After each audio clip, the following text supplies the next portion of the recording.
Shamati 16. What is the day of the Lord and night of the Lord in the work I heard in 1941, Jerusalem? Our sages said this about the verse, Woe unto you that desire the day of the Lord. Wherefore would ye have the day of the Lord? It is darkness and not light. Amos 5. There is a parable about a rooster and a bat that were awaiting the light. The rooster said to the bat, I await the light, for the light is mine. But you, what need have you for light? Sanhedrin 98 2.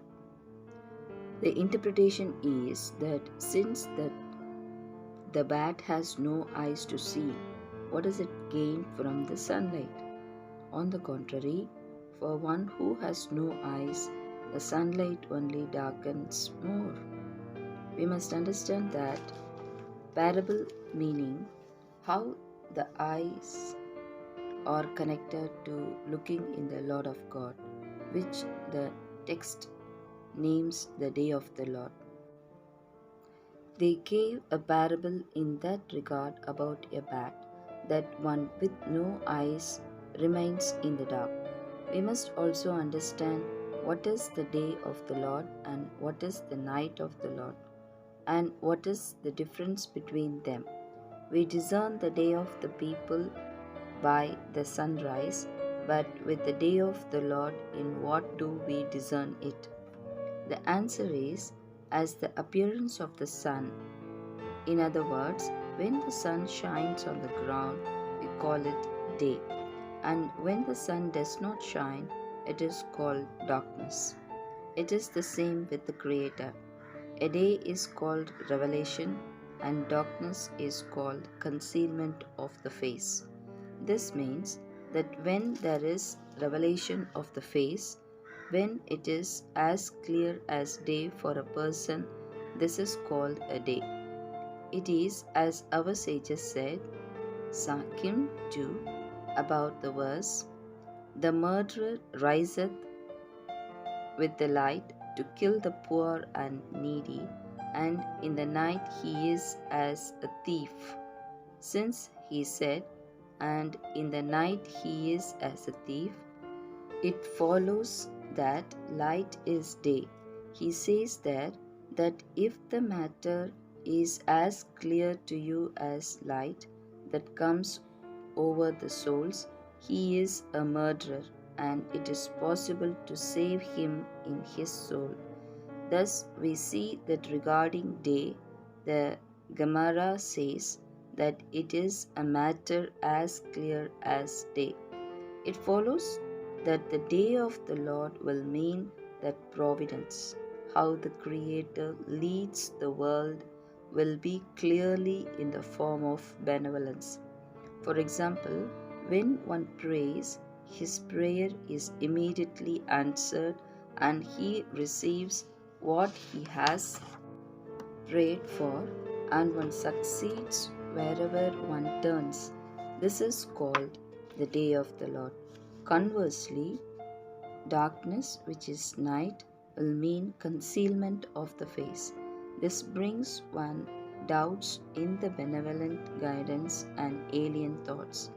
In other words, the concealment of the guidance brings one all these alien views and thoughts. This is called night and darkness. Namely, one experiences a state where one feels that the world has turned dark on him. Now we can interpret what is written. Woe unto you that desire the day of the Lord. Wherefore would ye have the day of the Lord? It is darkness and not light. The thing is that those who await the day of the Lord, it means that they were waiting to be imparted faith above reason.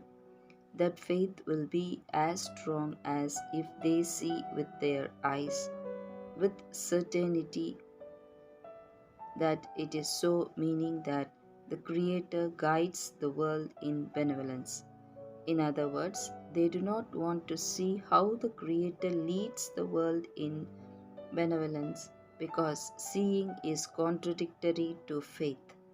In other words, faith is precisely where it is against reason.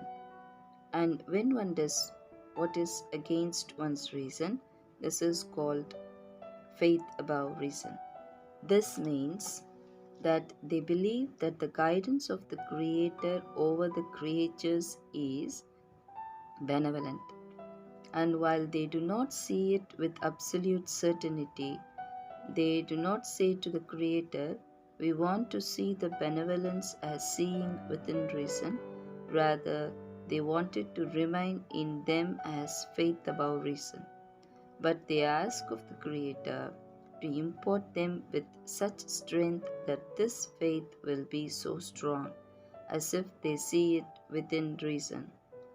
It means that there will not be a difference between faith and knowledge in the mind.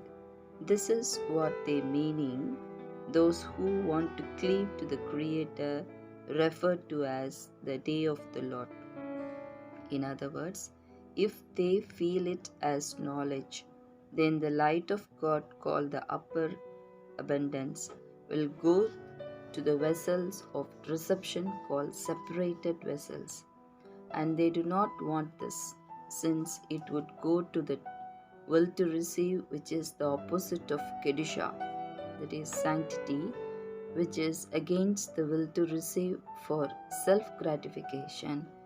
Instead, they want to be adhered to the Creator, and this can only be through equivalence of form. However, to achieve that, meaning in order for one to have a desire and a craving to cleave to the Creator, since one is born with the nature of a will to receive only for one's own benefit, how is it possible to achieve something that is completely against nature? For this reason, one must make great efforts until he acquires a second nature, which is the will to bestow. When one is imparted the will to bestow, he is qualified to receive the upper abundance with it and not blemish, since all the flaws come only through the will to receive for oneself. In other words, even when doing something in order to bestow, deep inside there is a thought that he will receive something for this act of bestowal that he is now performing. In a word, one is unable to do anything if he does not receive something in return for the act. One must enjoy, and any pleasure that one receives for oneself, that pleasure must cause him separation from the life of lives by reason of the separation. This stops one from being adhesive with the Creator, since the matter of their good adhesion is measured by equivalence of form. It is thus impossible to have pure bestowal without a mixture of reception from one's own powers. Therefore, for one to have the powers of bestowal, we need a second nature, so one will have the strength to achieve equivalence of form. In other words, the Creator is the giver and does not receive anything, for he lacks nothing. This means that what he gives is also not because of a want, meaning that if he had no one to give to, he would feel it as a want. Instead, we must perceive it as a game. That is, it is not that when he wants to give, it is something that he needs. But this is all like a game. It is as our sages said regarding the mistress. She asked, "What does the Creator do after he has created the world?"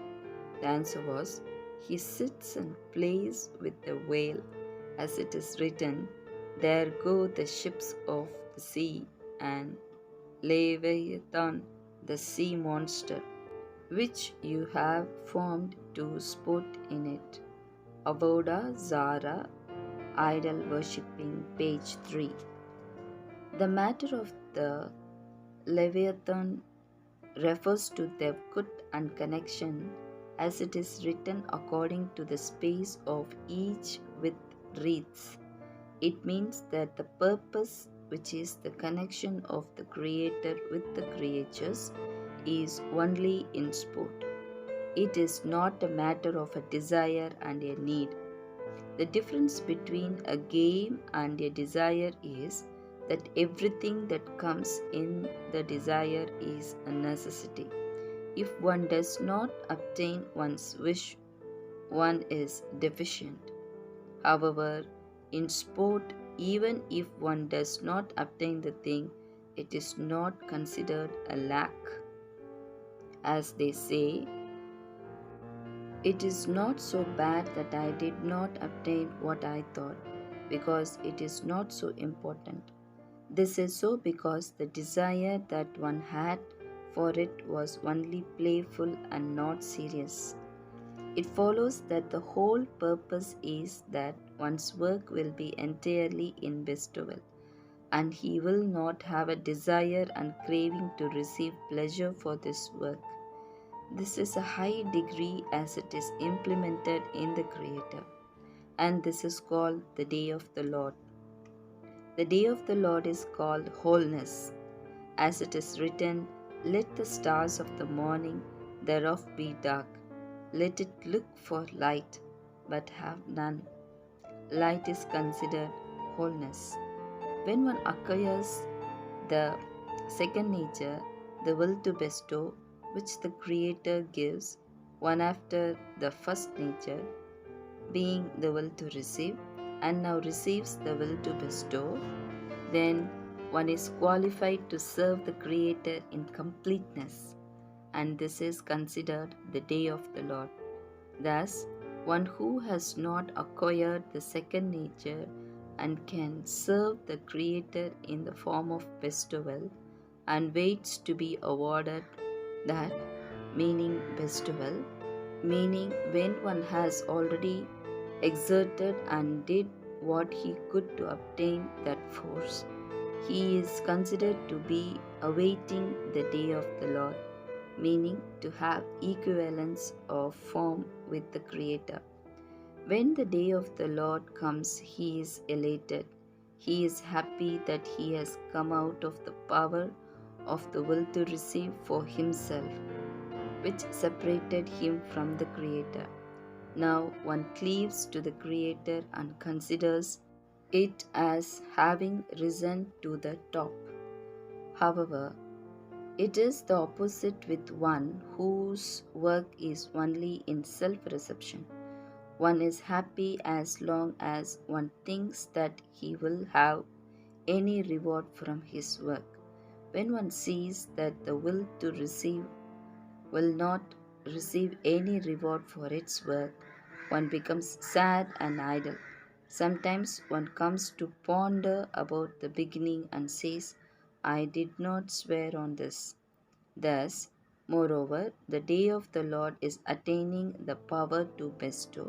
If one were to be told that this will be his profit from engaging in Torah and Mitzvot, one would say, "I consider it darkness, not light," since this knowledge brings one to darkness. Shamati 16.